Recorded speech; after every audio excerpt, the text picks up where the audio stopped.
ಅಪ್ಪ ಇನ್ಮೇಲೆ ನಾನು ನೋಡ್ಕೊಳಕ್ ಆಗಲ್ಲ, ಮನೆ ಬಿಟ್ಟು ಹೋಗು. ಯಾಕಪ್ಪ ಇಷ್ಟು ಬೇಗ ಬೇಡವಾಗೋದ್ ನೀನು? ನನ್ಗೆ ಈ ಕತೆ ಎಲ್ಲ ಬೇಕಾಗಿಲ್ಲ, ಹೋಗ್ತಾ ಇರು.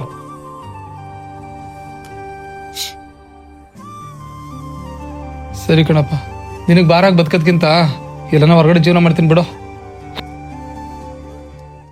ಈ ದೇಹದಿಂದ ದೂರನಾದೆ ಏಕೆ ಆತ್ಮವೇ, ಈ ಸಾವು ನ್ಯಾಯವೇ, ಈ ಸಾವು ಏನ್ ಮೂರ್ತಿ ಗಂಟಿಟ್ಕೊಂಡು ಹೋಗ್ತಾವನಲ್ಲ.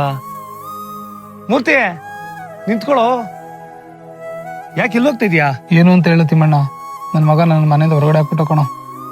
ಏನ್ ಮೂರ್ತಿ, ನಿನ್ ಮಗ ಮನೆಯಿಂದ ಹೊರಗಡೆ ಹಾಕ್ಬಿಟ್ನಾ?